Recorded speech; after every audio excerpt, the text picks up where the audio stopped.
اب سمرہ ابن جندب وہ ہے کہ جس کے لیے رسول اللہ نے کہا تھا انت مضار، یہ شخص وہ ہے کہ جو انسانیت کے لیے اور مسلمانوں کے لیے نقصان دہ. کیوں کہا تھا؟ اس لیے کہ اس کے کچھ درخت تھے کہ جو ایک مسلمان کے درخت کے پیچھے تھے. یہ سب کچھ میں موضوعی میں بیان کر رہا ہوں، سیرت رسول کا حصہ ہے، سیکھنے کی باتیں. یہ کہ ایک گھر تھا ایک مسلمان کا، لیکن کبھی ایسا ہوتا ہے کہ گھر ہو اور اس کے پیچھے ایک کھلا علاقہ ہو، جہاں پر زمین کے گھر ہوتے ہیں وہاں اس طرح سے ہوتا ہے. تو جو پیچھے کھلا علاقہ تھا اس میں اس کے درخت تھے، لیکن راستہ گھر سے بنتا تھا، تو یہ بغیر اجازت پوچھے ہوئے گھر کے اندر داخل ہو جاتا تھا.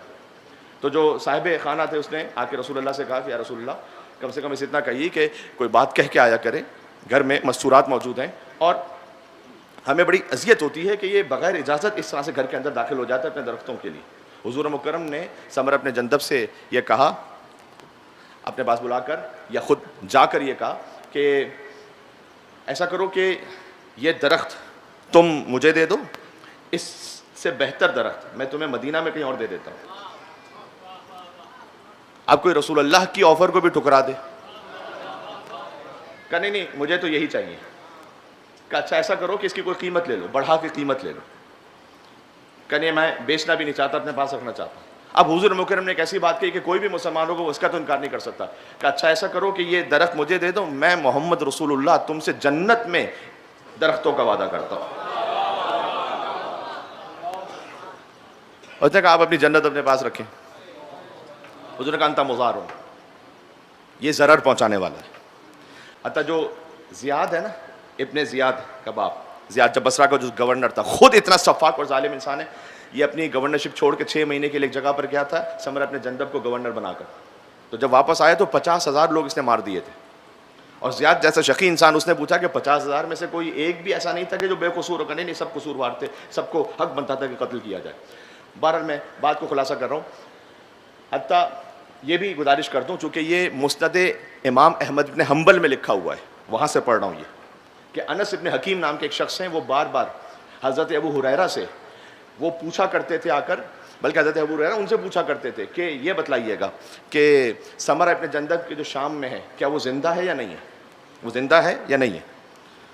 تو بار بار پوچھنے پر انہوں نے ان سے پوچھا کہ آپ مجھ سے کیوں پوچھتے ہیں سمرہ ابن جندب کے بارے میں کہ وہ زندہ ہے یا نہیں؟ کہ اس لیے کہ میں گواہی دیتا ہوں کہ میں 10 لوگوں کے ساتھ بیٹھا ہوا تھا جس میں سمرہ ابن جندب بھی تھا، اور رسول اللہ وہاں سے گزر رہے تھے. تو رسول نے کہا کہ ان 10 میں سے جو آخر میں مرے گا وہ سب سے پہلے جہنم میں جائے گا، اور اب ان 10 میں سے ہم 2 رہ گئے.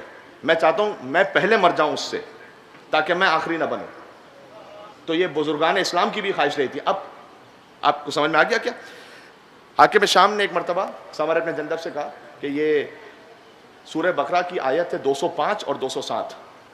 207 کون سی آیت ہے؟ جو ابھی میں نے پڑھی، انسانوں میں سے ایک ایسا ہے جو اپنے نفس کو بیچتا ہے، مرضی خدا کو خرید لیتا ہے. اس سے 2 اوپر کی آیت کیا ہے؟ 205 کہ انسانوں میں سے ایک ایسا ہے کہ جو مویشیوں کو اور کھیتیوں کو برباد کر دیتا ہے اور زمین میں فساد کرتا ہے، اور اللہ فساد کرنے والے کو پسند نہیں کرتا. کہ یہ آیت کس کے بارے میں نازل ہوئی ہے؟ 205ویں آیت. سمرہ نے کہا کہ کس کے بارے میں چاہتے ہو؟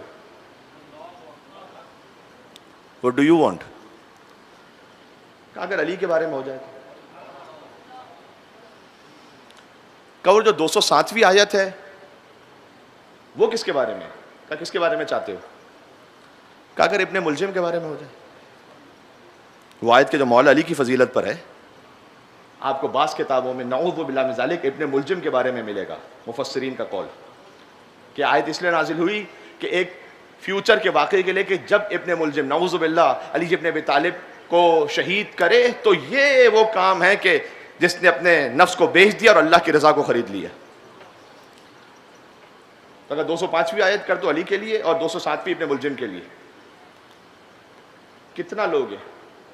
حاکم صاحب نے کہا 1 لاکھ دینار کافی ہے. کہا بہت کم ہے، اتنے بڑے کام کے لیے 1 لاکھ دینار. کہا 2 لاکھ، نہیں یہ بھی کم ہے. 3 لاکھ، 8 لاکھ دینار پہ بات طے ہوئی. 8 لاکھ دینار میں یہ قول وضع کیا گیا. تو میں آپ سے یہ کہہ رہا ہوں کہ خالی ایک سیمپل میں نے عرض کیا آپ کو سنا رہا ہوں کہ یہ کچھ تاریخ ہے جو بڑی مظلومانہ تاریخ ہے. اس لیے ہم کسی اور پر اعتماد کرنے کو تیار ہی نہیں ہیں جب تک کہ وہ بات علی اور آل علی سے نہ آئے.